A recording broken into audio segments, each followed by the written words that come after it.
स्वागत छ तपाईहरुलाई हाम्रो YouTube च्यानल श्री मास्टर साहबमा। आज पनि एउटा अनुक्रमसँग सम्बन्धित एउटा नयाँ क्वेशन लिएर आएको छु। तपाईले ध्यान दिएर हेर्नु होला।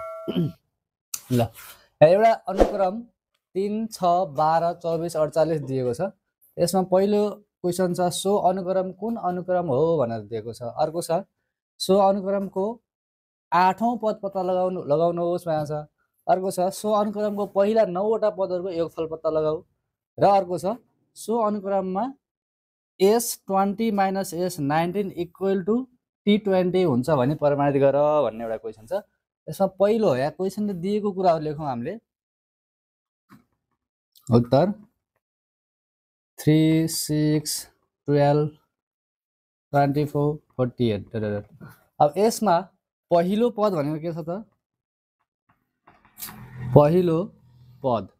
पहिलो पदलाई हामी a मान्छौं। a भनेको छ 3 छ।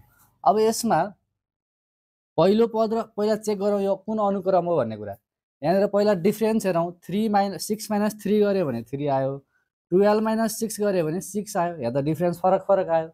अब यो फरक भन्ने बित्तिकै हामीले के चेक गर्नु पर्यो त? रेशियो चेक गर्नु पर्यो, अनुपात। अब अनुपात भनेको के हो त? R = हामीले के गर्छौं त? T2 - T के रे divide by T1। T2 divide by T1 गर्छौं। T2 भनेको कति छ? 6, T1 भनेको 3। यो भनेको 2 हो। सबैमा अब रेशियो कमन आउँछ। 6 डिभाइड बाइ 3 गर्दा पनि 2, 12 डिभाइड बाइ 6 गर्दा पनि 2 नै आउने हो। सबैबाट सेम आयो। के भयो त? अब यो पहिलो A नम्बरको आन्सर के हुने भयो त? सो अनुक्रम कुन अनुक्रम हो भनेपछि रेशियो समान भएपछि यो के भयो त? गुणोत्तर अनुक्रम भयो है त। ल, अब यो के रहेछ त? गुणोत्तर अनुक्रम हो भनेपछि पहिलो क्वेशनको आन्सर भयो। अब हामी दोस्रो क्वेशनमा के सोधेको छ भने सो अनुक्रमको 8औं पद पत्ता लगाऊ भन्छ। 8औं पद भनेपछि n बराबर कति भयो? 8 भयो। अब गुणोत्तर श्रेणीमा अथवा गुणोत्तर अनुक्रममा Tn निकाल्ने फर्मुला के हो त? Tn = a r को पावर n - 1 है। अब T8 = a भनेको 3 इन्टु r भनेको 2, n को ठाउँमा 8 - 1, 3 इन्टु 2 को पावर 8 - 1 भनेको 7, 2 को पावर 7 गर्नु पर्यो। 2 को पावर 7 गर्दा कति हुन्छ त? 2 को पावर मा 7 गर्दा 128, 3 इन्टु 128 भयो। इन्टु 3 गर्दियौं। अब इन्टु 3 गर्दाखेरि 384। देयरफोर T8 = कति त? 384। यो सेकेन्ड नम्बरको आन्सर भयो है त। अब हामी अर्को क्वेशनमा लाग्छौं। क्वेशन नम्बर C तिर। यो मेटाइदिएँ मैले।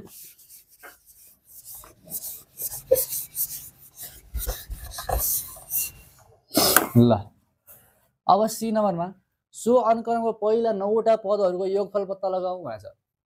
अब हामी यो गुणोत्तर श्रेणीमा योगफल निकाल्ने फर्मुला दुईटा छन्। एउटा हो ASN = a r को पावर n - 1 बाइ r - 1 भन्ने एउटा फर्मुला छ। यो कस्तो अवस्थामा त भन्दाखेरि r इज ग्रेटर देन 1 भएको कन्डिसनमा। यदि अर्को के हो त? ASN = a 1 - r को power n divide by 1 - r भन्ने अर्को फर्मुला छ। यो भनेको r इज लेस देन 1 भएको कन्डिसनमा। अब हाम्रो यहाँ त r कति छ? r = कति आथ्यो? 2 आथ्यो। a भनेको कति थियो? 3 हो यहाँ क्वेशन अनुसार हो। अब हामीले लगाउनु पर्ने फर्मुला चाहिँ यो छ है। यसलाई मैले मेटाइदिएँ। ल, पहिला 9 वटा पदको योगफल भनेपछि यहाँ के भयो त? n बराबर पनि कति हुने भयो त? यसको लागि 9 हुने भयो। नाउ ASN बराबर a r को power n - 1 divide by r - 1 हुने भयो। बराबर a को ठाउँमा 3, r को ठाउँमा 2, n को ठाउँमा कति? 9 - 1 डिभाइड बाइ 2 - 1। अब 2 को पावर 9 हेर्नु पर्यो। 2 को पावरमा कति त? 9 गर्दाखेरि कति भयो त? 512। 3 यो ब्राकेटको ठाउँमा मल्टिप्लाई खोल्दिएपछि कति भयो त? 3 के रे 512 - 1 डिभाइड बाइ 2 - 1 भनेको 1 कै भयो। अब यो घटाउँदाखेरि कति? 3 इन्टु 511 हुने भयो। 511 इन्टु 3 गर्दाखेरि कति भयो त? 1508 1533 हुने भयो त 1533 हुने भयो यो के हो त एस कति हो 9 हामीलाई सोधेको यहाँ हामीले निकाल्नु पर्यो एस 9 निकालेका ल यसरी सी नम्बरको आन्सर भयो त अब क्वेसन नम्बर डी मा हेरौँ डी मा के छ त भन्दाखेरि S20 minus S19 equal to T20 अब LHS बाट गरौँ LHS बराबर S20 भनेको के हो त भनेको S20 निकाल्ने फर्मुला A R को power n minus 1 divided by R minus 1 minus A R को power n minus 1 divided by R minus 1 अब S20 अनुसार राख्यो भने A भनेको कति 3 हो हाम्रो R भनेको 2 आएको थियो अघि मैले मेन्सन गरेँ A भनेको कति हो 3 हो R भनेको 2 आछ है हाम्रो 2 को पावर 20 minus 1 2 minus 1 minus 3 2 को पावर कति 2 को पावर 19 minus 1 2 minus 1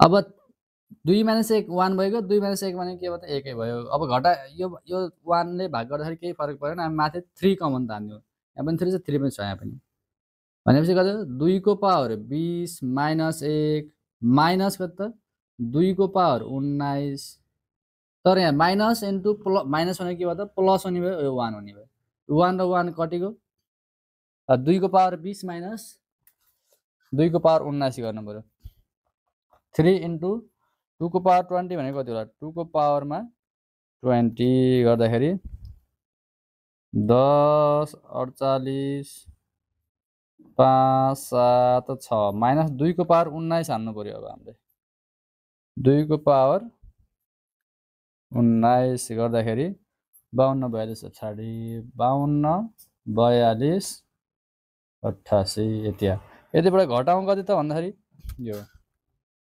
4 8 5 7 6 ल 3 इन्टु कति आयो त भन्दाखेरि 52 42 8 8 यस्तो आयो अब इन्टु 3 गरौँ इन्टु 3 गर्दाखेरि 1572 864 ल therefore के आयो त S20 minus S19 बराबर 1572864 यति भ्यालु अब हामीले RHS बाट पनि यही भ्यालु निकाल्नु पर्ने छ है RHS बाट पनि यही भ्यालु पत्ता लगाउनु पर्ने छ अब जाउँ हामी RHS मा ल RHS बराबर कति छ त हाम्रो T20 equal to A R को पावर n minus 1 हो फर्मुला हो हेरौँ है यहाँ हेरौँ अब A भनेको 3 इन्टु R भनेको 2 n भनेको हाम्रो कति त 20 छ नि 20 minus 1 गर्ने 3 इन्टु 2 को पावर कति भयो त 20 minus 1 भनेको 19 भयो 2 को पावर 19 गर्नु 3 इन्टु 2 को पावर 19 गर्दा कति आउँछ त भ्यालु 2 को पावरमा 19 गर्दाखेरि 52 42 88 52 42 88 इन्टु कति त यो 3 छँदैछ हाम्रो 3 गर्दाखेरि कति भयो त 1572864 यो भ्यालु र यो भ्यालु बराबर आयो हैन आयो हो भने यतापट्टि बक्स बनाएर चट्ट हामीले के हुन्छ therefore S20 minus S19 बराबर T20 प्रुभ